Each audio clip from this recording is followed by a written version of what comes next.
Crumpled bicycles remained on a path in Lower Manhattan on Tuesday after a motorist drove a truck through a crowd, killing 8 people. Bryan R. Smith for The New York Times. Want to get this briefing by email? Here's the sign-up.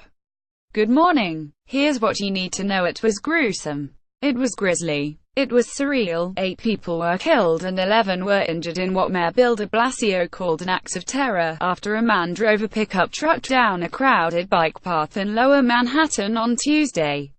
Here's what we know and don't know about the attack: the deadliest terrorist event in New York City since September 11, 2001. The suspect, a 29-year-old man from Uzbekistan, was taken into custody after being shot by the police. A bystander's video appears to show him after the attack. Law enforcement officials found notes that indicated an allegiance to the Islamic State, but they said they were treating the case as one of an inspired attacker. Among the victims were 5 tourists from Argentina who were celebrating a 30-year high school reunion. I approached to see if I could help and they did not need help. They appeared to be dead, one man said. We spoke to other witnesses, and our map follows the roughly mile-long crime scene.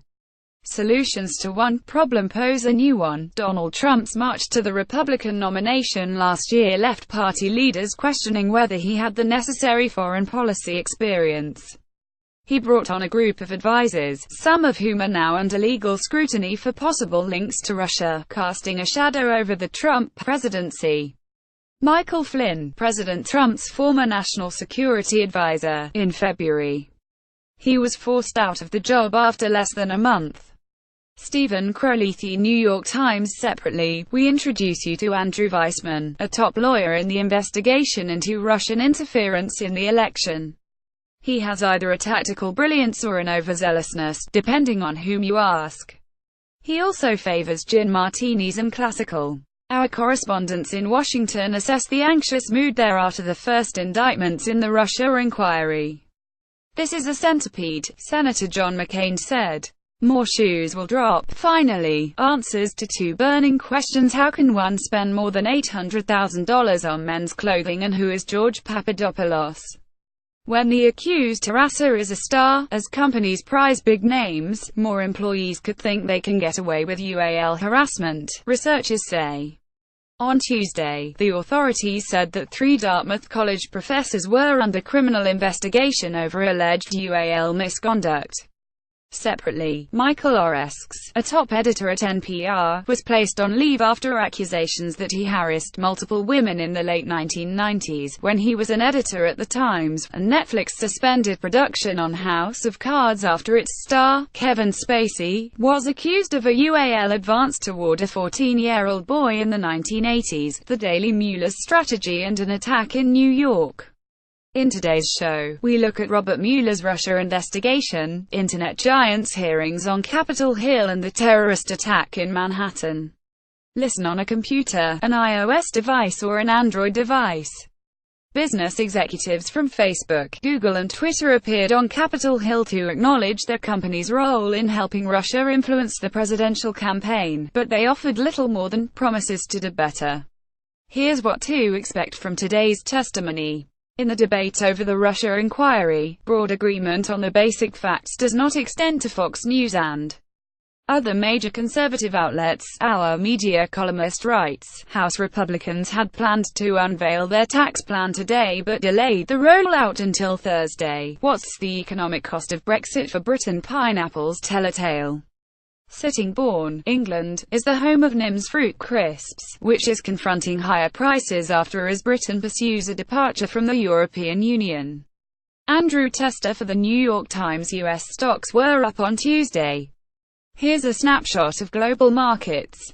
Smarter living tips, both new and old, for a more fulfilling life. How fiction became fact on social media. The solution for skin ailments may be right under your nose. Recipe of the day: spicy molten blue cheese dip is the ultimate snack. Noteworthy Inuit vocals. In today's 360 video, a performance from Iqaluit, on the edge of the Canadian Arctic.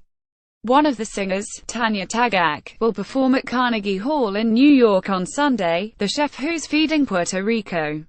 Since arriving on the island 5 days after Hurricane Maria struck, the award-winning Spanish-American chef José Andrés has served more meals there than any other organization, including the Red Cross and government agencies. His effort shows how chefled groups are creating a model for a more agile, local response to catastrophes. José Andrés has described food trucks like this one as the Delta Strike Force of his feeding operation in Puerto Rico. Eric Rojas for the New York Times in memoriam. June Robles Burke disappeared at age 6 in 1934, stoking Americans' fears about child abduction. She was found 19 days later and then vanished again, deliberately, into an inconspicuous life. So inconspicuous that the Times only recently learned of her death, in 2014. She was 87. The abduction of little June Robles in 1934 was front-page news across the U.S. Only 2 years earlier, the 20-month-old son of the aviator Charles Lindbergh had been snatched from his New Jersey home, held for ransom and murdered. Dodgers force a Game 7. A World Series champion will be crowned tonight after Los Angeles beat the Houston Astros. 31. Reporter, author, 10-year-old Hilde Lysiak's experiences went viral last year when she broke a story about a homicide in her hometown. Now, she stars in a children's book series, Best of Late Night TV. Amber Ruffin, a correspondent on Late Night, addressed comments John Kelly made about the cause of the Civil War: lack of compromise. That's in a way strange way to pronounce slavery. Wasn't a lack of compromise that led to the Civil War. A lack of compromise led to the mullet. Quotation of the day: if there's something to find, hell find it. If there's nothing there, he's not going to cook something up. Katya Justin, a former colleague of Andrew Weissman, a top lieutenant to Robert Mueller in the special counsel investigation.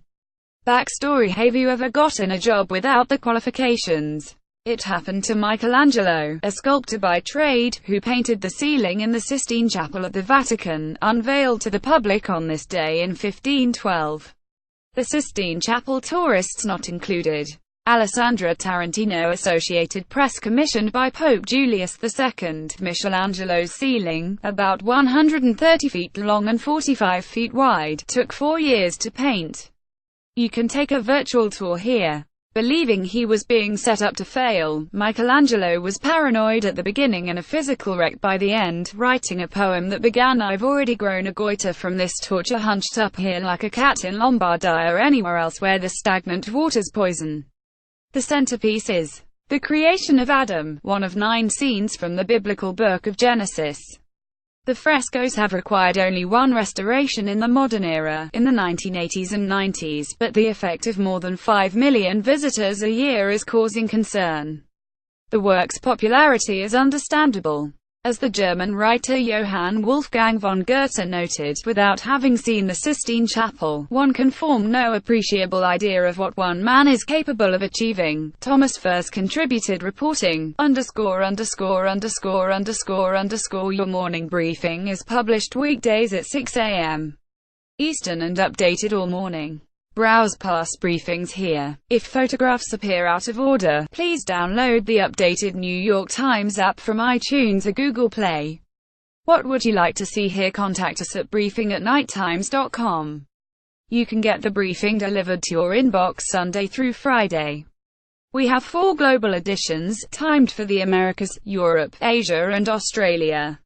Check out our range of free newsletters here.